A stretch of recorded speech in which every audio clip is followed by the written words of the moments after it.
ప్రభునందు నాకు అత్యంత ప్రియమైనటువంటి వాళ్ళారా, మన ప్రభువును రక్షకుడైనటువంటి యేసుక్రీస్తు వారి యొక్క శుభనామములో మీ అందరికీ నా హృదయపూర్వకమైన శుభములు వందనములు తెలియజేస్తున్నాను. ఉదయకాల సమయంలో దేవుని వాక్యాన్ని ధ్యానం చేసుకుందాం. ఈరోజు వాక్య ధ్యానం కొరకు మనం తీసుకున్నటువంటి లేఖన భాగము హెబ్రీలకు రాసిన పత్రిక 13వ అధ్యాయము 8వ వచనం చదువుకుందాం. యేసుక్రీస్తు నిన్న నేడు ఒకటే రీతిగా ఉన్నాడు, అవును యుగయుగములకు ఒక్కటే రీతిగా ఉండును. ఆమేన్. దేవుని నామమునకు మహిమ కలుగును గాక. ఇక్కడ వాక్య భాగాన్ని మనం గమనించినట్లయితే మన ప్రభు అయినటువంటి దేవుడు యేసుక్రీస్తు ఆయన నిన్న ఎలాగున్నాడో నేడు అదే రీతిగా ఉన్నాడు, మరి యుగయుగములకు కూడా ఒకటే రీతిగా ఉంటాడు, ఉండునని చెప్పి దేవుని వాక్యం ఇక్కడ సెలవిస్తుంది. అవును, ఆయన మారని దేవుడు, మార్పులేని దేవుడు, ఆది మధ్యాంతరహితుడు, అల్ఫా ఒమేగైనటువంటి దేవుడు. ఆయన మొదటివాడు, కడపటివాడు, మృతుడై తిరిగి లేచినవాడు. ఆయన సంవత్సరములకు మితి లేదు. ఆయన ఆది యందు ఉన్నవాడు, సమస్తమును ఆయన మూలముగా కలిగినవి. ఆయన నోటి మాట చేత సర్వసృష్టి సృష్టించిన దేవుడు, సమస్తం పైన అధికారం కలిగి సమస్తాన్ని ఆయన చేతి కింద ఉంచి ఆయన సర్వం మీద అధికారం కలిగి సార్వభౌమాధికారం కలిగి ఉండి ఏలుతున్నటువంటి దేవుడు. అనినామం కన్నా పైనామం కలిగినటువంటి మన దేవుడు ఆయన నిన్న ఏ రీతిగా ఉండి తన ప్రజల పక్షంగా కార్యం చేశాడో నేడు అదే రీతిగా మనతో కూడా ఉండి తన కార్యములు నెరవేర్చే దేవుడై ఉన్నాడు. మరి యెషయా గ్రంథం 44వ అధ్యాయం 6వ వచనం మనం చదువుకుంటే, ఇశ్రాయేల్ రాజైన యెహోవా, వారి విమోచకుడైన సైన్యులకు అధిపతి యెహోవా ఇలాగ సెలవిచ్చుచున్నాడు, నేను మొదటివాడను కడపటివాడను, నేను తప్ప ఏ దేవుడును లేడు. ఇక్కడ దేవుని వాక్యం సెలవిస్తుంది.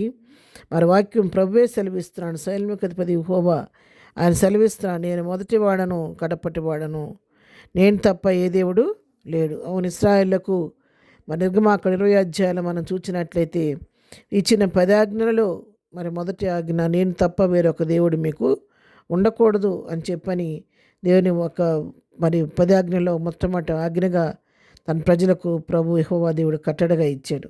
అవును, ఆయన తప్ప వేరొక దేవుడు లేడు. ఆయనే సర్వం పైన అధికారిగా ఉండి ఆయనే మొదటివాడు, ఆయనే కడపటివాడు. అదేకాదు కీర్తన గ్రంథం 102వ కీర్తన 27-28 వచ్చినాను కూడా చదువుకుంటే, నువ్వు ఏకరీతిగా నుండివాడవు, నీ సంవత్సరములకు అంతము లేదు, నీ సేవకుల కుమారులు నిలిచి ఉందరు, వారి సంతానము నీ సన్నిధిని స్థిరపరచబడును. ఆమెన్. అవును, ఆయన నిన్న నేను నిరంతరము ఏకరీతిగా ఉండే దేవుడు. ఆయన సంవత్సరములకు అంతం అనేది లేదు అని చెప్పి ఇక్కడ దేవుని వాక్యం తెలియచేస్తూ ఉంది. ఆనాడు తన ప్రజల పక్షంగా ఉండి వ్యాజ్యమాడి వారికి మేలు చేసిన దేవుడు ఈ రోజున మన పక్షంగా ఉండి తన ప్రజలైనటువంటి మనకు ఆయన మేలు చేసే దేవుడై ఉన్నాడు. ఆయన మరి ఎన్నడూ కూడా మాట తప్పని దేవుడు, మార్పు లేని దేవుడు ఆయన. కీర్తన గ్రంథం 90వ కీర్తన 2వ కీర్తన వచ్చిన మనం చదువుకుంటే, పర్వతమును పుట్టక మునుపు భూమిని లోకమును పుట్టింపక మునుపు యుగయుగములు నీవే దేవుడవు. అవును పిల్లరా, ఆయన పర్వతాలు పుట్టక మునుపు ఈ లోకంలో భూమి కానీ ఏమి పుట్టక మునుపు యుగయుగము నుంచి ఉన్న దేవుడు ఆయనే.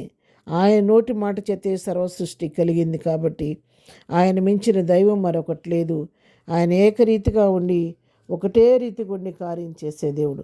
అలనాడు తన ప్రజలతో ఉండి వారికి ముందుగా నడుస్తూ సైన్యులకు అధిపతి యెహోవాగా నడుస్తూ వారికి ఉన్నటువంటి ప్రతి ఒక్క ఆటంకాన్ని తొలగించాడు. దాహంగా ఉంటే బండ నుండి నీరిచ్చి వారి దప్పికి తీర్చాడు. ఆకలిగా ఉంటే మరుగైన మన్నాతో తన ప్రజలను తృప్తిపరిచాడు. మరి ఎర్ర సముద్రం అడ్డుగా వచ్చినప్పుడు ఆరణ్యాలలో వారిని నడిపించాడు. ఈ దినాన మరి మనము కూడా ప్రభు పైన ఆధారపడితే ఆయన ఆనాడు ఏ శక్తితో తన ప్రజల పక్షం కార్యం చేశాడు, అదే శక్తితో ఈ రోజున నీ దప్పికి తీర్చే దేవుడు ఆయన. నీ దాహాన్ని తీర్చే దేవుడు, నీకున్న అడ్డుగోడలు పడగొట్టే దేవుడు, నీకున్న సమస్యలు పరిష్కరించే దేవుడు, నీ కన్నీటిని తుడిచే దేవుడు, నీ పరిస్థితి అన్నిటికీ ఆయన చాలిన దేవుడు. కాబట్టి నిన్న నిరంతరం ఏకరీతిగా ఉన్నటువంటి మన ప్రభు అయిన యేసుక్రీస్తు నమ్మిక ఉంచి విశ్వాసంతో ముందుకు సాగిపోదాం. ప్రార్థన. ప్రేమగానే తండ్రి, పరిశుద్ధుడా, నీ పాదముల కొందనాలు. ఉదయకాలం మాకు ఇచ్చినటువంటి ఈ మంచి వాక్య భాగాన్ని బట్టి నీ కొందనాలు. అవును ప్రభా, నువ్వు నిన్న నేడు నిరంతరం ఏకరీతి ఉన్న దేవుడు అయ్యా. వర్తమాన భూత భవిష్యత్ కాలంలో ఉన్న దేవుడు అయ్యా, నీకు వందనాలు తండ్రి. నీ ప్రజలను ఎన్నడూ విడువని ఎడబాయని దేవుడు అయ్యా, నీకు స్తోత్రాలు నాయన. మా పట్ల మీరు చూపిన ఇంతవరకు చూపిన ప్రేమను బట్టి, వాత్సల్యతని బట్టి నీకు వందనాలు. ఇక ముందు చేయబోతున్న మెళ్ళన్నిటిని బట్టి నీకు వందనాలు చెల్లిస్తున్నావు నాయన. ఇద్దరు నాయన మేము వెళుచున్న పని మార్గాల్లో చేర్చున్న పని పాటలు తోడుగుండండి. ఎవరు ప్రతి వారి అవసరాలు తీర్చని దినం బర్త్డే మ్యారేజ్ చేసుకున్న బిడ్డలను దీవించి వారి అవసరాలు మీ నామంలో తీర్చమని, ప్రతి వారు కొన్న కొరతలు మీ నామంలో తీర్చమని యేసునామంలో ప్రార్థించడి పొందుకొని ఉన్నాము తండ్రి. ఆమెన్. ప్రభు కృప సదాకాలం మనందరికీ తోడయుండి నడిపించును గాక. ఆమెన్.